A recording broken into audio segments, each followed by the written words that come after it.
Puji Tuhan, Shalom Bapak, Ibu, dan semua saudara sekalian, dimanapun berada. Apakah suara saya bisa terdengar dengan jelas? Bisa tolong kasih jempol? Oke, baik, terima kasih. Jadi semua Bapak Ibu yang mengikuti baik lewat Zoom maupun juga ada banyak saudara-saudara kita yang bergabung malam hari ini lewat radio. Ya, kita berharap kita akan bisa belajar sama-sama mengenai kebenaran mengenai keluarga. Mengapa keluarga? Karena Alkitab mengatakan bahwa suami istri itu adalah gambaran Kristus dan jemaatnya. Suami istri itu adalah gambaran Kristus dan jemaatnya, dan itu merupakan rahasia yang besar. Dan sejujurnya firman itu terus membuat saya penasaran dan terus membuat saya mencari. Akan pasti ada sesuatu rencana yang ajaib dalam kehidupan setiap keluarga sekalian. Ya, hubungan suami istri, saya percaya akan mengalami satu pemulihan yang mungkin belum bisa kita bayangkan, karena pemulihan suami istri itu merupakan gambaran, ya, penggambaran dari pemulihan hubungan antara Kristus dan jemaatnya, Kristus dan gerejanya, dan itulah yang dinanti-nantikan oleh para hamba Tuhan, para umat Kristen, seluruh gereja Tuhan, hubungan antara Kristus sebagai mempelai pria dan gerejanya sebagai mempelai wanita itu akan mencapai puncaknya. Dan jadi karena itulah saya makin hari makin senang dan saya bersyukur setiap kali Tuhan singkapkan dan wahyukan bahwa kebenaran mengenai keluarga, supaya keluarga-keluarga suami istri itu dipulihkan. Dan ketika suami istri dipulihkan, anak-anak juga ikut dipulihkan. Dan saya berharap ya bahwa keluarga itu bukan lagi menjadi tempat kedua dalam kehidupan kita. Kadang-kadang ada orang-orang yang menjadikan entah pelayanan, entah pekerjaan atau apapun di luar keluarga itu menjadi prioritas yang utama. Tapi saya ingin mendorong, mari kembalikan akan prioritas kehidupan kita, komitmen kehidupan kita ke dalam keluarga. Keluarga akan menjadi pusat pemulihan. Dan saya juga punya kerinduan dan percaya, keluarga juga akan menjadi pusat revival, pusat kegerakan bagi gereja Tuhan. Malam hari ini ada satu tema yang Tuhan taruh dalam kehidupan saya, yaitu mengenai keseimbangan. Ya, mengenai keseimbangan di dalam keluarga. Itu tema yang saya dapatkan ketika saya beberapa waktu yang lalu saya berdoa, Tuhan, apa yang harus saya sampaikan di dalam rahasia berkeluarga ini. Nah, keseimbangan di sini adalah tentu banyak sekali aspek kehidupan kita. Ya, ada banyak aspek kehidupan dalam kehidupan berkeluarga. Kita bicara mengenai ada kehidupan rohani, ada kehidupan jasmani, ada waktu kita bekerja di luar, ada waktu kita di rumah, ada waktu hubungan dengan rekan-rekan kita di kantor, di dalam pergaulan, kemudian juga di dalam keluarga dengan suami, dengan istri, dengan pasangan kita, kemudian juga dengan anak. Ya, ada banyak hal yang kita perlu perhatikan karena memang aspek-aspek di dalam keluarga ini demikian banyak. Nah, seringkali satu diperhatikan dan kadang-kadang yang lainnya terabaikan. Ya, ada satu, saya ingin awali dengan beberapa cerita singkat. Ya, ini dari beberapa yang saya dapatkan. Ini dari seorang yang mengatakan begini. Yang saya alami dalam keluarga adalah, ini contoh nih ya, ini contoh bagaimana kadang-kadang keseimbangan dalam keluarga itu bisa terusik. Ini contoh. Yang saya alami dalam keluarga adalah kurangnya waktu atau perhatian terhadap istri. Pulang dari kerja atau pelayanan, saya lebih banyak meluangkan waktu untuk menemani anak bermain. Ya, waktu dengan istri sangat terbatas. Malam hari saat anak sudah tidur, kami pun sudah capek dan cenderung ikut tidur juga. Sehingga waktu dan perhatian kepada istri jadi sangat berkurang atau sangat minimal, ya, sangat minim. Ya, ada lagi cerita mengenai seorang suami yang punya hobi yang tidak bisa diganggu-gugat waktunya oleh istrinya. Ya, kebetulan suami ini punya hobi tertentu, ya, saya tidak sebutkan hobinya apa, nanti saya takut kalau ada yang tersinggung, lupa hobi saya itu, padahal bukan orang itu yang saya maksudkan. Tetapi karena dia punya hobi dan dia katakan, kalau aku sedang melakukan ini, istri tidak boleh mengganggu-gugat. Nah, sebetulnya kan tidak ada salahnya ya kita punya hobi, tapi ketika hobi itu lalu menjadi sesuatu yang terus kita nikmati dan sementara waktu dengan anak, waktu dengan istri sangat mungkin lalu itu menjadi berkurang. Nah, kita banyak dari kita yang melayani. Ya, kadang-kadang kita punya waktu, punya hati, ya, punya satu ruang untuk kita bisa melayani orang-orang yang kita layani dengan lebih baik. Ya, beberapa orang bisa mendengarkan lebih sabar ketika konseling dengan orang-orang yang dilayani, dengan binaan anak binaan rohani dan sebagainya. Tapi ketika harus mendengar pasangannya bercerita, kita tidak sabaran. Ya, dengan anak kita tidak sabaran, tetapi dengan di dalam pelayanan acap kali kita sangat dikenal ramah, sangat dikenal penyabar, sangat dikenal penerima. Tapi ketika kita di rumah lalu menjadi sangat terbatas sekali waktu yang kita miliki dan kita berikan ruang waktu, ruang hati, ruang emosi, ruang perasaan kepada suami atau pasangan kita, kepada anak-anak. Sehingga akhirnya muncullah keseimbangan itu, perhatian kita, waktu kita, hati kita, emosi kita, antara suami, istri, anak, kemudian keuangan, kemudian proporsi untuk penggunaan keuangan, kemudian juga pelayanan kepada keluarga, pelayanan kepada di dalam gereja dan sebagainya. Acap kali kita tidak mencapai titik keseimbangan yang baik. Kalau saudara tanya, Pak, seimbangnya itu berapa persen? Tentu setiap keluarga akan berbeda satu dengan yang lainnya, Tapi kita bisa memahami, kita bisa melihat dari apa yang terjadi di keluarga kita.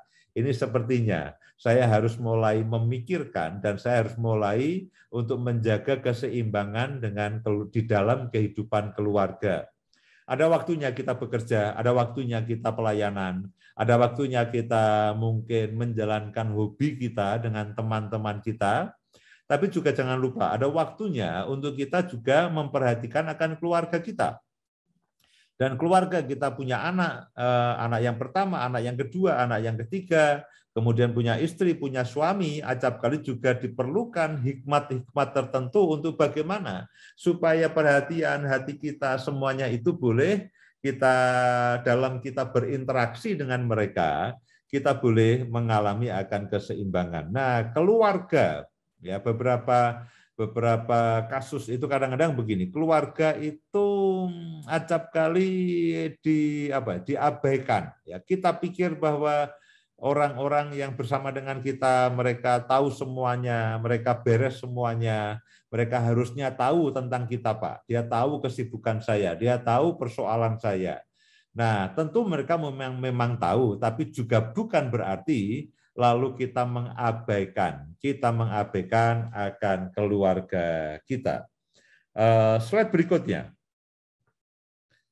Keseimbangan dalam keluarga akan menghasilkan keluarga yang harmonis dan menyenangkan.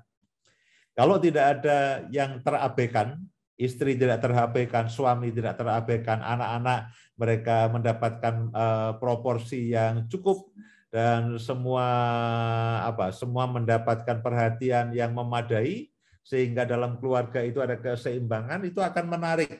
Dan keseimbangan dalam kehidupan keluarga itu akan menghasilkan keluarga yang harmonis dan keluarga yang menyenangkan. Dan itu tentunya menjadi tujuan kita semuanya. Slide berikutnya. Keseimbangan akan memungkinkan seluruh anggota keluarga itu berfungsi dengan aktif. Nah, itu yang kita harapkan. Itu yang kita harapkan. Suami istri, lalu anak-anak itu berinteraksi dengan sangat menyenangkan. Ya, kalau ada satu yang terabaikan, biasanya mereka akan asik dengan dirinya sendiri.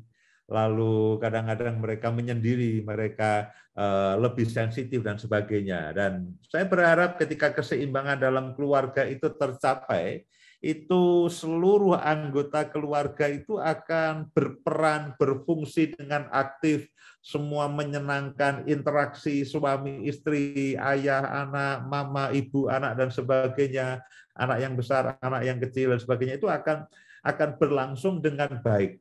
Ya, kalau keseimbangannya itu terjaga.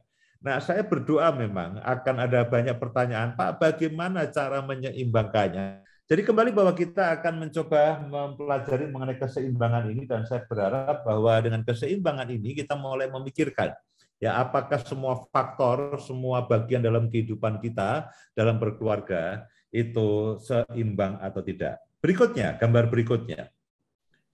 Ketidakseimbangan. Next, gambar berikutnya. Gambar yang ketiga. Nah, ketidakseimbangan akan membuat keluarga ya itu mudah terbalik dalam tanda kutip.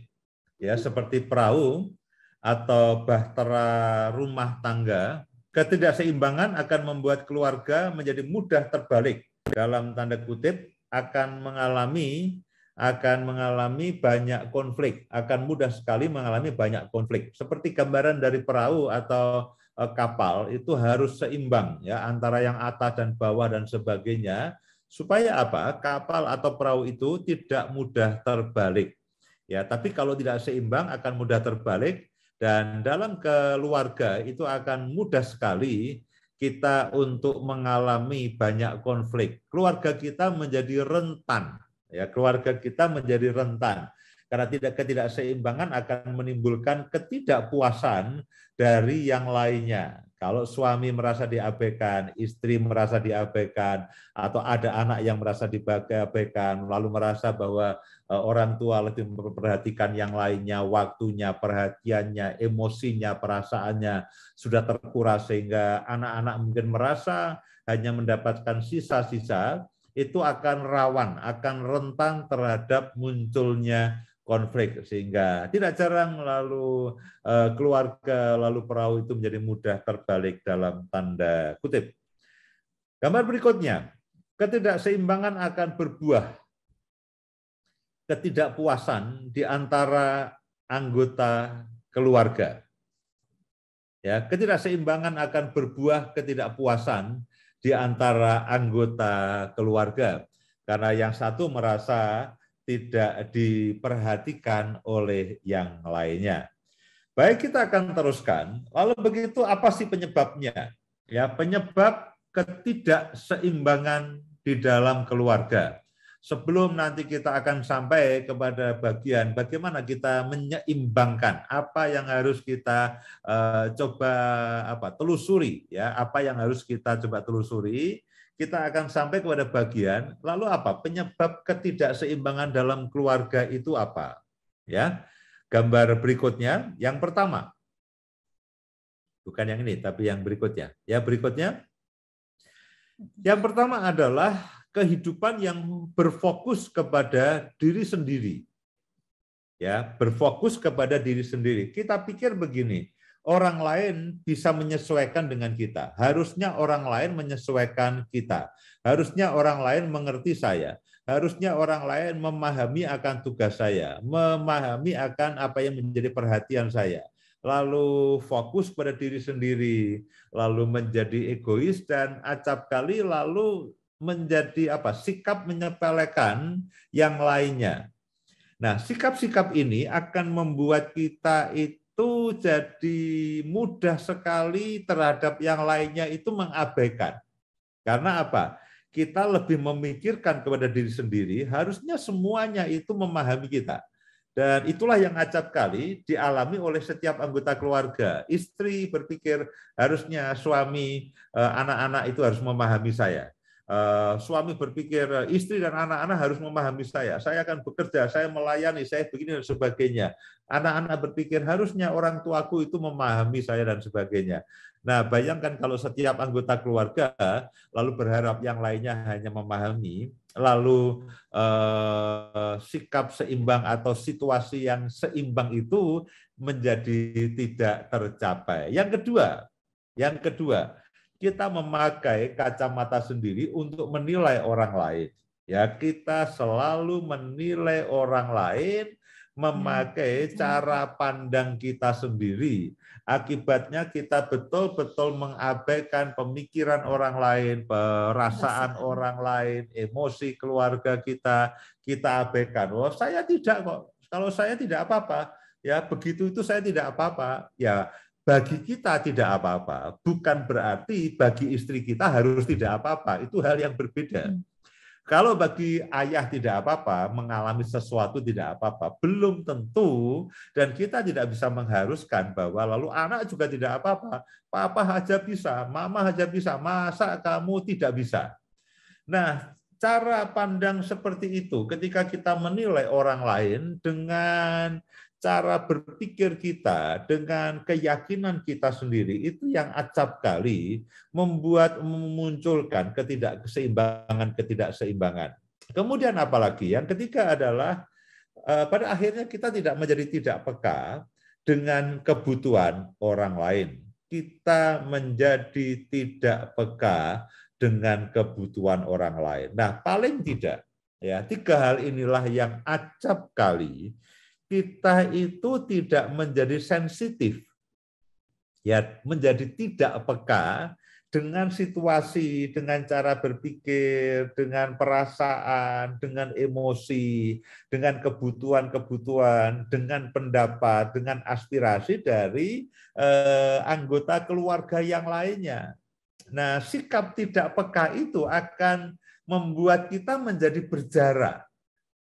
Orang lain akan merasa begini, anggota keluarga kita, oh, papa tidak memahami aku, oh mamah tidak memahami aku, atau istri mengatakan suamiku tidak paham kepadaku. Dan ketika dia menyadari itu bahwa suami istriku tidak mau memahami aku, lalu dia akan bereaksi spontan.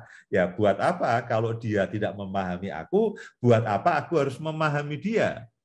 Ya, anak-anak ketika dia mendapati bahwa orang tuanya tidak memahami apa yang dia inginkan, orang tuanya tidak memahami perasaannya, orang tuanya tidak memahami apa yang dia sukai. Nah, kalau orang tuaku tidak memahami aku, nah buat apa aku memahami dia? Itu reaksi spontan yang acap kali muncul tanpa disadari.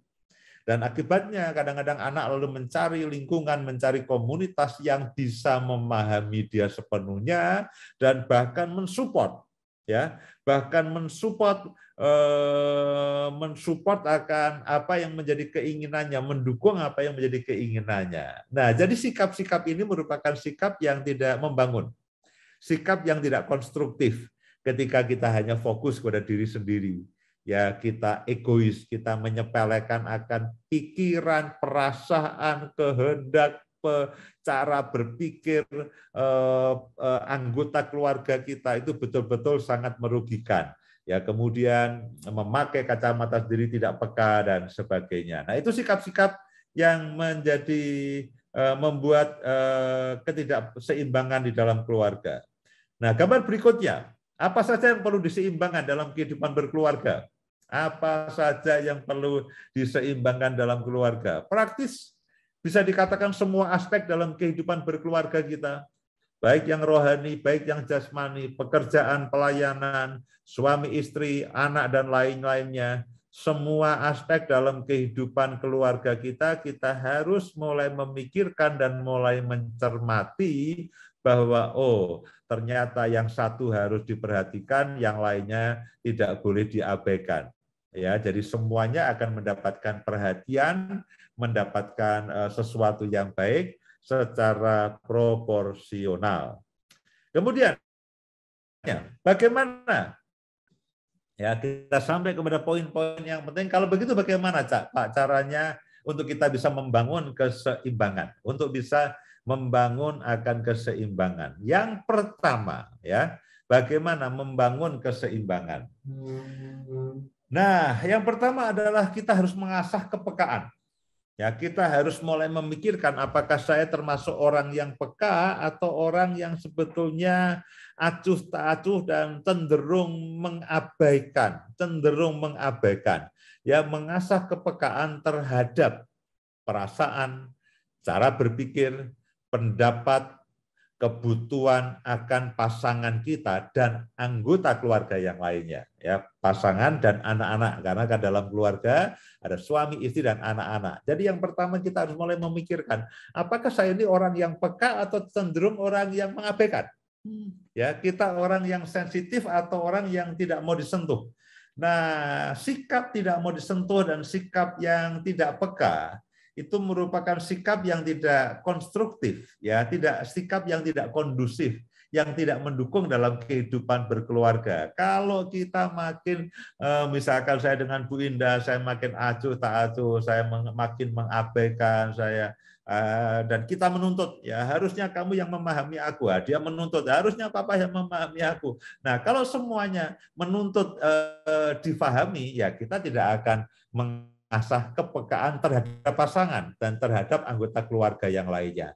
Nah, kita harus mulai memikirkan apakah saya dan saudara itu orang yang peka atau orang yang cenderung mengabaikan. Ya, cenderung mengabaikan dan tidak mau tahu, ya semua harus menyesuaikan saya. Nah, semua harus menyesuaikan saya. Nah, ketika kita menjadi peka, tidak, kita belajar memahami kebutuhan, perasaan, cara berpikir, ya pendapat terhadap pasangan dan anggota keluarga kita. Gambar berikutnya. Yang kedua, bagaimana kita membangun keseimbangan, menjalankan fungsi sebagai suami istri dengan benar. Ya, tentu orang tua dan anak juga ada bagiannya, tapi dalam hal ini saya akan lebih khusus kepada suami dan istri. Fungsi suami dan istri harus pada koridor yang benar. Di dalam Efesus pasal yang kelima ayat yang ke-24, sebagaimana jemaat tunduk kepada Kristus, demikian jugalah istri kepada suami dalam segala sesuatu. Ya, di dalam segala sesuatu. Gambar berikutnya. Bagaimanapun juga bagi kamu masing-masing berlaku, kasihilah istrimu seperti dirimu sendiri, dan istri hendaklah menghormati suaminya. Amin. Ya, jadi Tuhan, saya percaya Tuhan sudah memberikan peran dalam keseimbangan.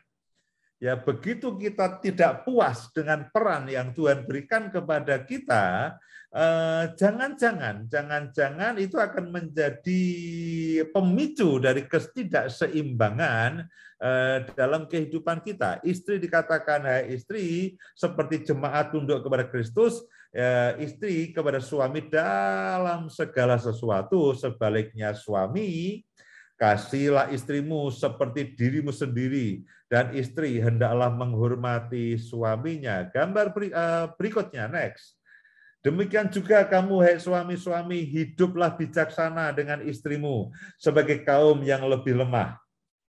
Ya, hormatilah mereka sebagai teman pewaris dari kasih karunia, yaitu kehidupan, yaitu supaya supaya doamu jangan terhalang. Nah, saya percaya Tuhan sudah mengerti ini. Kalau suami istri itu perannya seperti ini, itu akan mencapai keseimbangan. Yang satu mengasihi, yang satu memperlakukan dengan bijaksana, yang satu hormat, yang satu tunduk. Nah, jangan bertanya, Pak, siapa duluan? Saya selalu katakan mulai dari saya.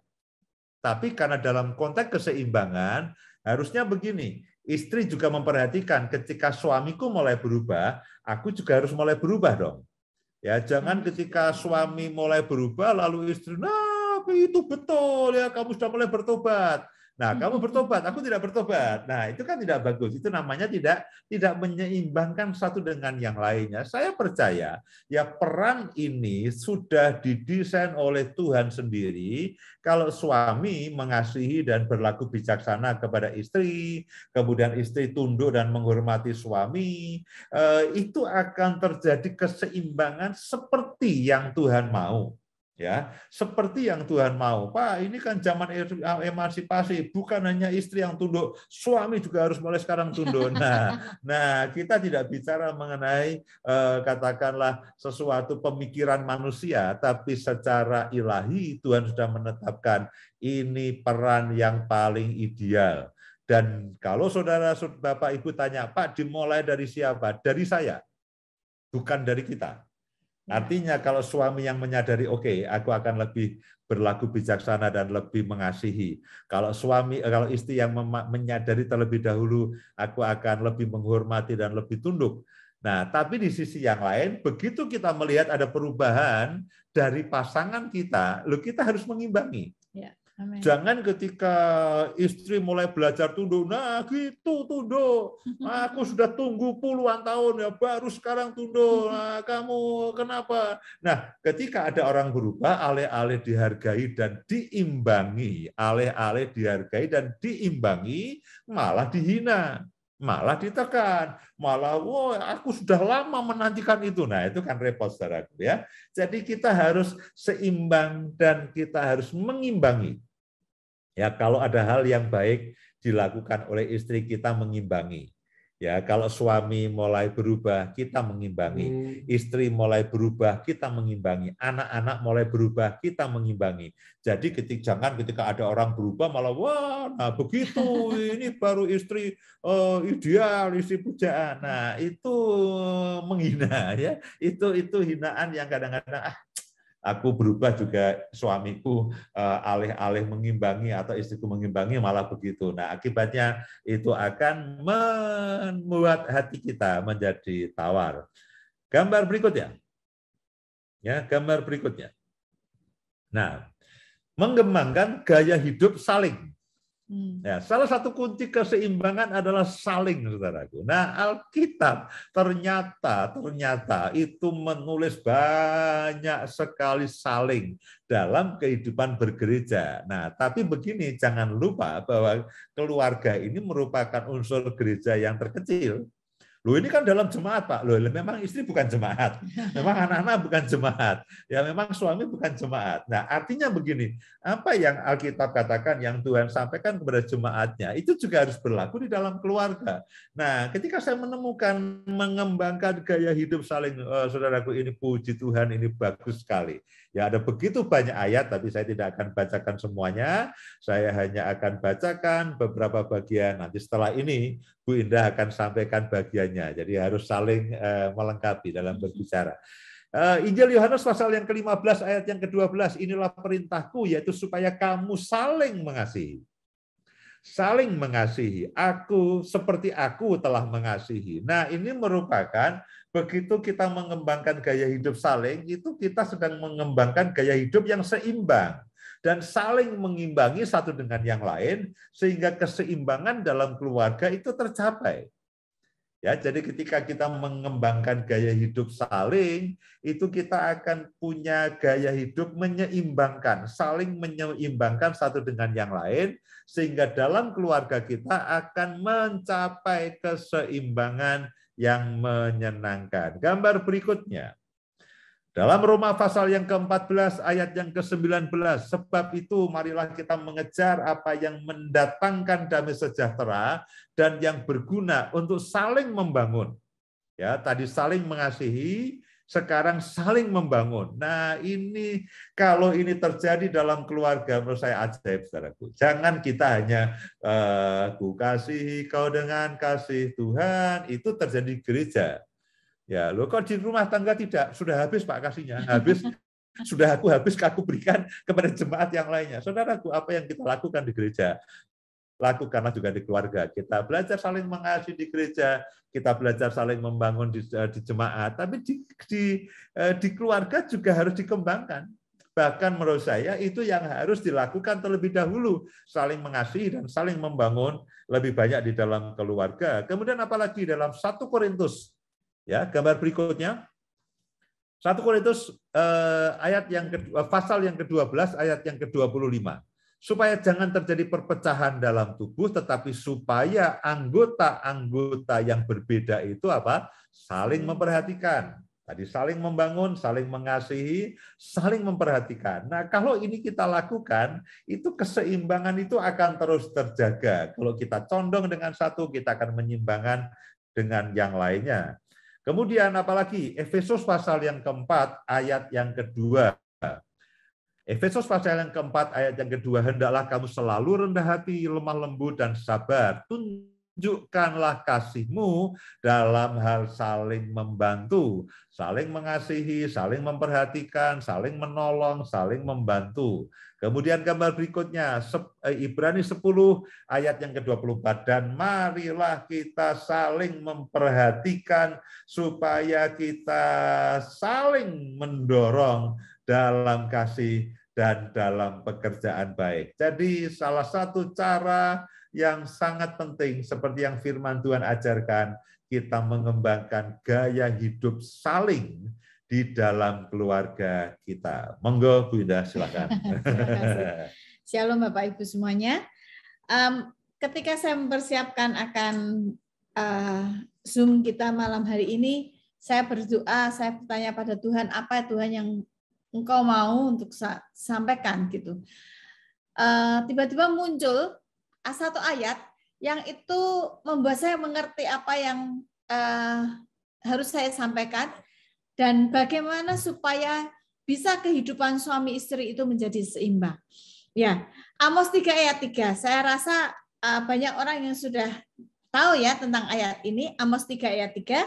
Berjalankah dua orang bersama-sama jika mereka belum berjanji?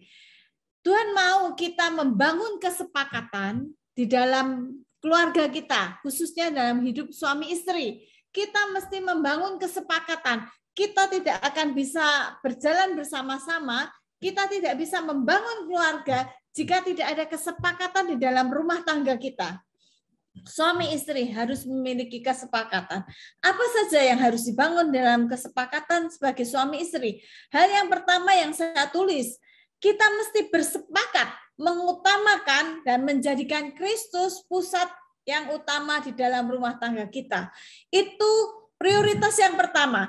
Kita suami istri harus bersepakat. Jangan istri yang mengutamakan Yesus terlebih dahulu di dalam rumah tangga, tapi suami mengutamakan pekerjaannya, mengutamakan yang lain, hobinya atau yang lain. Tapi lebih bagus pasangan suami istri harus sama-sama memiliki kesepakatan untuk mengutamakan Tuhan di dalam rumah tangga kita dan menjadikan Dia, Yesus, itu pusat di dalam rumah tangga kita. Saya seringkali mendapati banyak ibu-ibu yang sharing ya, yang cerita gitu, yang curcol ya. Suami saya itu kalau diajak berdoa, diajak sungguh-sungguh, enggak mau, Bu. Banyak alasannya, kamu ajalah. Nah, itu membuat kehidupan rumah tangga menjadi tidak seimbang. Yang pertama adalah kesepakatan mengutamakan Yesus menjadi yang utama di dalam rumah tangga kita. Hal yang kedua, bersepakat untuk saling mendoakan satu dengan yang lain, itu yang terutama. Beberapa kali ini Pak Yus sering sampaikan di dalam doa gitu ya, kami memang bersepakat. Orang yang pertama kali saya doakan adalah Pak Yus. Demikian juga beliau, orang yang pertama kali dia doakan pasti saya. Setiap hari kami saling mendoakan. Kami memiliki kesepakatan untuk saling mendoakan. Selain berdoa bersama-sama pastinya ya. Tapi di dalam ketika kita saling mendoakan, itu roh kita itu sepertinya nyambung gitu ya. Jadi seimbang. Kita nggak bisa mendoakan seseorang ketika hati kita sedang jengkel. Tetapi dengan kita memiliki kesepakatan untuk setiap hari kita saling mendoakan satu dengan yang lain, itu yang menjadi utama. Ketika kita mau berdoa tentunya kita akan membereskan hati kita terlebih dahulu. Sehingga kehidupan suami istri itu akan semakin hari akan semakin baik, semakin harmonis ya. Hal yang ketiga, bersepakat mengutamakan pasangan lebih dari diri kita sendiri. Nah, ini mungkin buat banyak kita kok enak banget gitu ya. Tapi kalau kita sama-sama seimbang nih, suami mengutamakan istri terlebih dahulu, istri mengutamakan suami terlebih dahulu, pasti akan lebih enak gitu ya, akan lebih baik. Nah, saya punya kesaksian nih, suami saya itu orang yang saya tahu dia mengutamakan saya terlebih dahulu dari dirinya dia sendiri gitu ya. Kalau misalnya kita makan gitu ya, saya sering perhatikan walaupun saya nggak ngomong gitu ya, sering kalau saya suka apa gitu misalnya, nggak usah ketawa-ketawa. Kalau misalnya saya suka apa gitu, dan itu makanan itu tinggal satu atau sedikit gitu, mesti beliau akan ngomong, udah kamu makan gitu. Aku nggak suka kok. Padahal dia juga suka gitu, saya tahu. Jadi mengutamakan pasangan terlebih dahulu. Demikian juga saya belajar gitu. Apa yang beliau sukai gitu. Kadang-kadang saya males gitu. Misalnya dia sukanya pecel terus ya. Saya kalau diajak makan pecel terus kan emang saya itu kambing gitu ya. Tapi ya karena saya belajar mengutamakan kesukaan beliau, saya oke lah lotek, pecel, apa gitu ya. Setiap hari sampai anak saya tuh bilang gini, Mah, aku nggak mau makan pecel lagi loh ya. Jadi kalau saya masak gitu tanya dengan beliau, selalu ngomong, Pam, pengen makan apa? Jawabannya cuma satu, pecel gitu. Saya sampai bingung, maksud setiap hari kita mesti makan pecel gitu ya. Jadi ya kadang-kadang sih saya menyediakan pecel buat beliaunya, khusus buat saya dan anak saya sediakan yang lain gitu. Nah, jadi saling mengutamakan pasangan terlebih dahulu itu akan membuat keseimbangan di dalam rumah tangga menyenangkan gitu. Tapi kalau kita mementingkan diri sendiri, misalnya saya sukanya misalnya daging-daging gitu ya, misalnya kedagingan. Beliau sukanya yang sayur-sayur gitu. Dianya nanti nggak mau makan, itu kan menjadi tidak seimbang dan lama-lama udah aku jajan aja. Ketika dia ngomong seperti itu, saya akan tersinggung kan.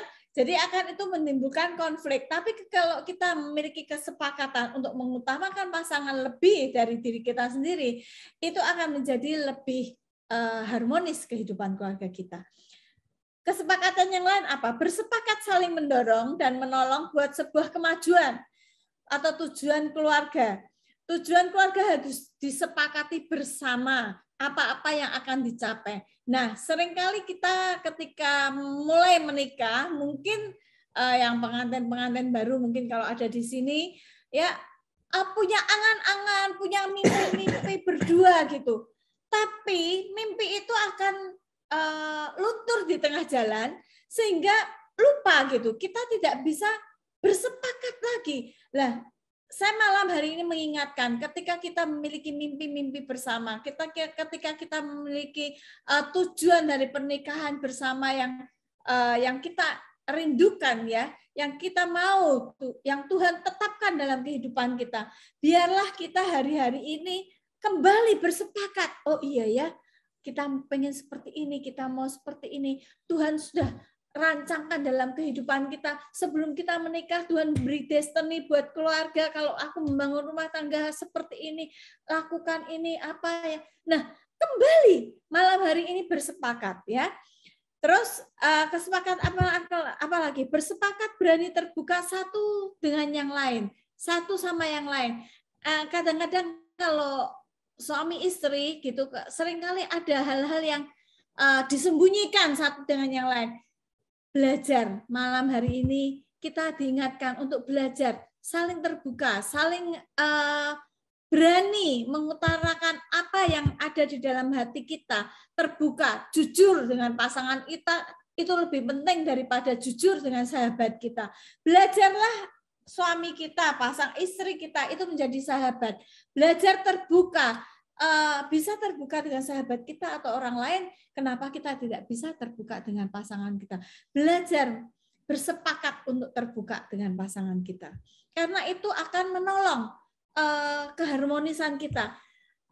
Percayalah bahwa pasangan kita, kalau kita berani terbuka, kita berani jujur, ketika kita ada masalah atau beban dalam kehidupan kita, kalau kita ada persoalan dalam hidup, percayalah pasangan kita akan mendoakan kita. Jangan kita berkata, kok aku sia-sia sama pasanganku ketika dia tahu sejujurnya aku seperti apa. Enggak, belajarlah kita untuk terbuka karena dia pasti pasangan kita mesti belajar yakin bahwa pasangan kita yang Tuhan sudah beri, yang sudah hidup bersama dengan kita 10, 15, 30 tahun ya, itu akan mendoakan kita, akan menolong kita. Nah, kesepakatan yang lain apa? Bersepakat mendidik anak bersama dengan nilai-nilai yang sama gitu. Jangan kita istri memiliki nilai yang sendiri, suami memiliki nilai sendiri. Tapi coba bicarakan, saya itu memiliki latar belakang yang berbeda dengan beliau. Jadi pertama kami memiliki anak, saya itu berbeda ya dalam mendidik anak dengan Pak Yus gitu. Akhirnya ketika kami dipulihkan, saya dan Pak Yus saling berbicara, bersepakat bagaimana kita harus mendidik anak kami. Kalau dulu saya bilang, kalau saya ingat sekali, kalau saya mendidik anak saya dengan cara saya sendiri, saya selalu kan ngomong ini kan anakku, udah yang mengandung itu aku, kamu gak usah ikut-ikut. Langsung beliau ngomongnya gini, saudara, emang kamu hermaprodit?